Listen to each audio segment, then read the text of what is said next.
Hello students, we are going to move to the other book, the book about history. The book, the volume, I think is the volume number 3, that is about history. And we're going to cover the section 1 of unit 1, that is about the early modern age. The modern age, or the early modern age, in Spanish we say Edad Moderna, simply. But in English studies, or in Anglo-Saxon studies, they use early modern age to the period we know as Edad Moderna, and modern age to the era or the period we know as contemporary, Edad Contemporary. The early modern age is between the 1453 and the 1789. So the beginning is the fall of Constantinople, and the end is the French Revolution. Remember this, we talk about the fall of Constantinople, not the discovery of America. Okay, discovery of America is not the end of Middle Ages because of two reasons. One, because America was not discovered. We talked about this many times. America was already inhabited by people, and the only thing that the Europeans did in the 1492 was to arrive to a continent which was already discovered by its own inhabitants, and they were not even the first ones, because the Vikings in the 10th century were the first ones arriving to the continent. Maybe we can say that is the arrival of the Europeans with more impact in the European civilization. That is true. And the other thing is because the discovery of America, or the arrival of America the arrival of the Europeans to America in the 15th century was actually a consequence of this. Okay, so if one thing is the consequence of another thing, is that first thing the element marking the point of the end of the Middle Ages. The fall of Constantinople, we have here a painting about that, an image. Okay, so those are the walls of Constantinople when it was conquered, and here we have a late painting of the French Revolution with the guillotine and a beheaded person, probably this is the king. Okay, so this is between the 1453 to the 1789. Okay, now we're going to see a map. This is a map of Europe in the 15th century. Remember the things we studied last year. Important things we have here. Okay, we don't have existing Spain. Okay, we have different kingdoms. Actually, there were 4. We have Castile, we have Aragon, Navarre, and Granada. Okay, the 4 kingdoms were not forming united Spain until the 15th and 12th. Okay, so we are going to see that in this period, but we talk about the different kingdoms of the Iberian Peninsula. We have Portugal, we have France, with all the frontiers and borders that we have today. Then we have, in the British side, we have Scotland. In the Irish princes or principalities, they were little by little conquered by the British. Okay, we have England here by the English, they were colonizing the territory. The Holy Roman Empire, territories in Italy, the Ottoman Empire after the fall of Constantinople. We have that the Byzantine Empire became the Ottoman Empire, and different territories. For example, here those countries in Scandinavia were united, formed the Union of Kalmar. We have Russia, we have Poland, Lithuania, Teutonic Order territories, Austria, Hungary. Name of countries that we can recognize today, but their frontiers are actually very different. So we have seen the when, the where, sorry, now we're going to see the when. Well, if you can see it, because this image is terrible, and the thing we are going to see here are the different periods. Okay, we have Renaissance, we have Baroque, and we have Rococo, so the different periods in the history of the early modern ages. Okay, so we have the humanism, we have the Renaissance, we have the Enlightenment, and we have those 4 periods. Okay, that we are going to study. Basically, humanism and Enlightenment. Okay, between the 1453 and 1789. Okay. Good. Things that we can see in the book. So changes. Which things changed from Middle Ages to modern era? Okay, the first thing is the success of the 3 years or the 3-year crop rotation system. Okay, so forget about the number three. Okay, in this context. So if we only have two fields, okay, we have to cultivate. We have to decide what to cultivate, or cereal or legume. Okay, because we need to leave one piece in fallow, okay, and we rotate from 1 to 2 and from 2 to 1, okay, but and this is only a 50% of the production. But in the 3 years crop rotation, the thing we do is to divide our field not into halves but in 3/3. So we can cultivate 2/3, not 1/2, so a 66% of the production. So this is a rising of 16% of production in good years of climate and weather. And they continue leaving a piece of land in fallow, a plot of land without any cultivation, to give that piece of land time to recover. Okay, and they were moving. That's 3 years, because we take 3 years to back to leave this piece again in fallow. So this is the first year, this is the second year, this is the third year. Okay, and the first year this piece of land was cultivated with legume, the second year was cultivated in fallow, and the third year was cultivated in um, in cereal. Okay, so that legumes need a different type of nutrients than cereal. So the nutrients used in this year here were recovered here, and also they were still recovering here, because the cereal needed all the type of nutrients. So this is the first important point, an increasing in agricultural production because of the success of the 3 years crop rotation. Another system was the end of the economic production in craftsmanship, that is the guilds. The craft guilds is an organization of workers and people living basically in cities, and it was divided in three different categories. The master, that is the owner of the workshop, and he worked with other masters to protect their trade, so they were the masters, craftsmen. Then we have the journeymen, so they were like the bosses of the works of the workshop. Okay, and then we have the apprentices. Okay, they were working together and maybe living together in the house of the master, that is basically a big building with the workshop. So it's a store, it's a workshop, it's a shop, it's a house, and they guaranteed the quality of the work. They paid for the salaries and wages, they paid for the tools, and they donated children, orphan children or widows. So they pay attention to the people. So that's a good thing. But what is the bad thing?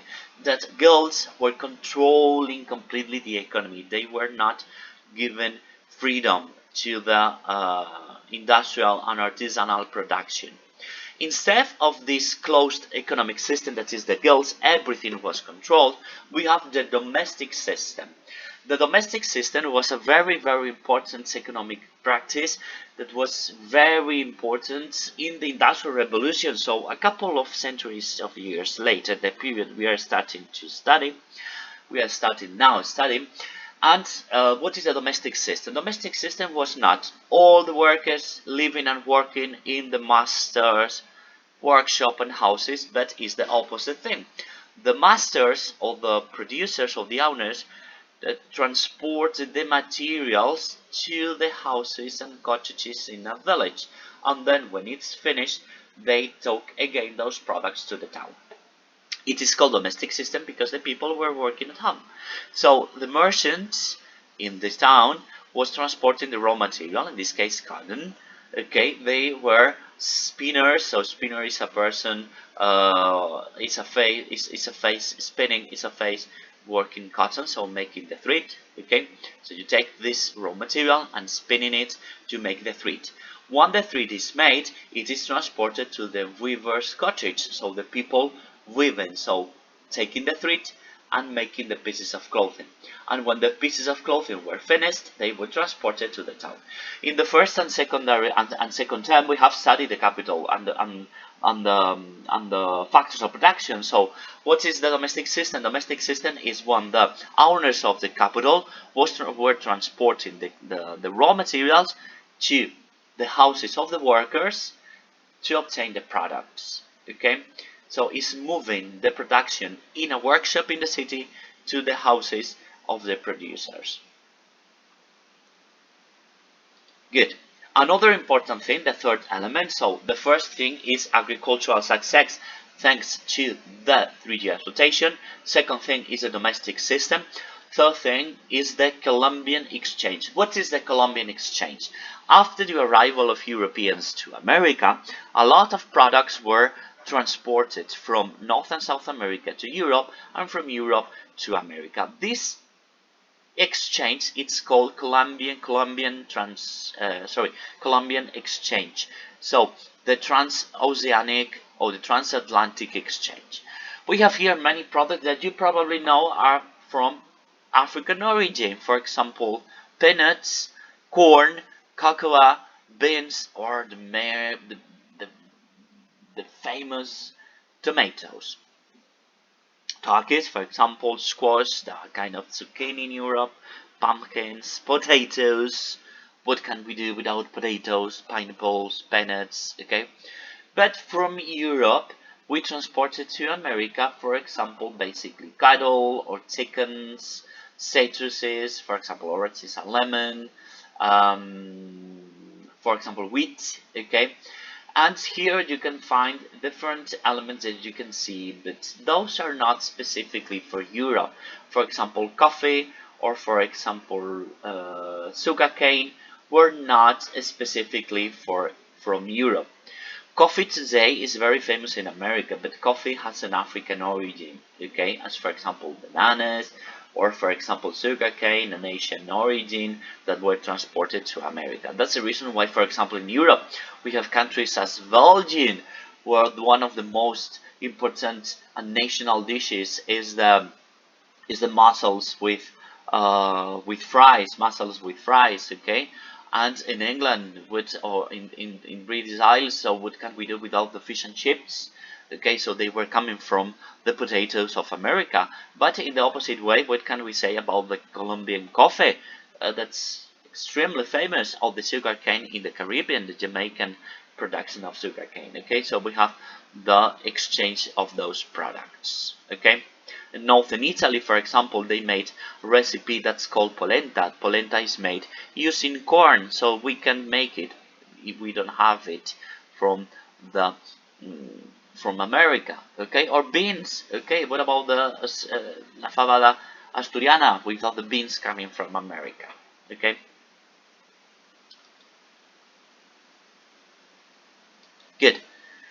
Other routes, or the international routes. Okay, this is a map of Europe before the arrival to America. So what do we have here? We have here basically 3 important nations in the world, which are basically the Ottomans, the Chinese Empire, okay, and in Europe we have Portugal, which was opening the frontiers to the world, okay.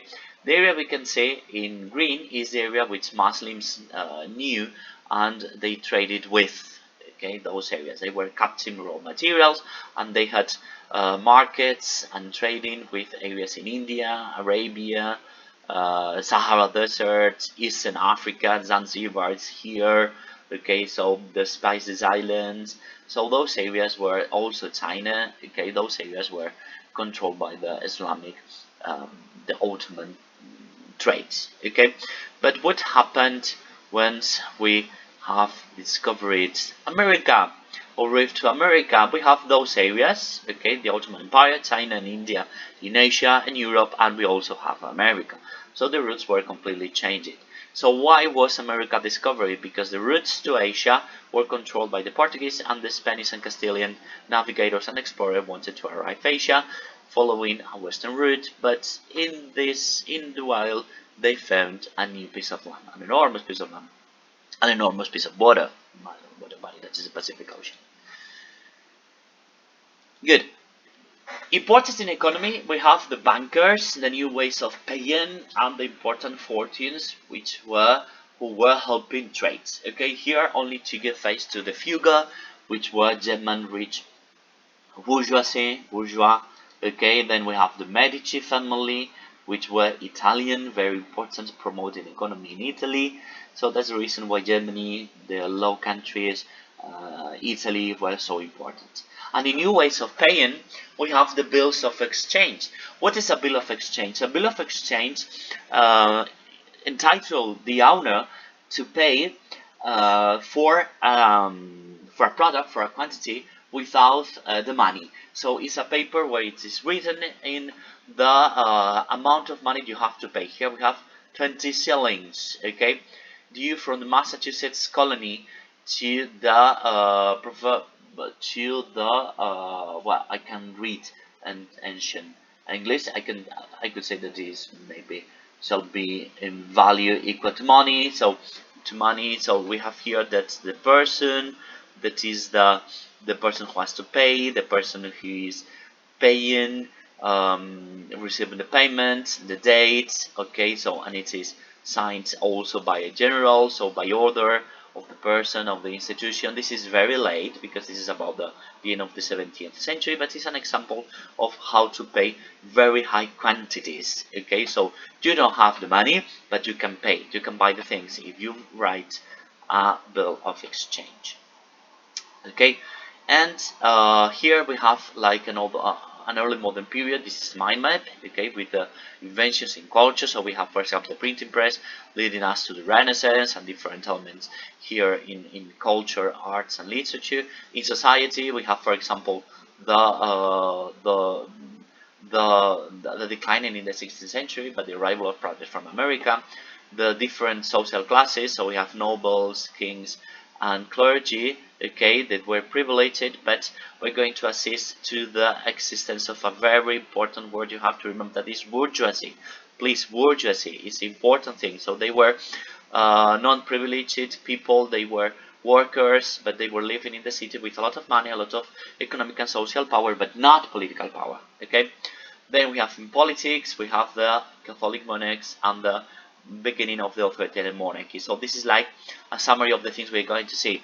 So the economy, so from success to declining, okay. In society, the rising of bourgeoisie, and in politics, we have the authoritarian monarchy. So those are the three important elements for this study of history. Remember that history is always like a table with four legs. So we have society, we have economy, we have society, we have politics, and we have culture. Okay, we can include art in culture, and in society, success and declining, arriving and declining, arriving to America and declining. In politics, the appearing of the authoritarian monarchies, we will see that, and in society, we have the appearance of the bourgeoisie. Okay, so with that slide, we finish the presentation. So please follow this presentation.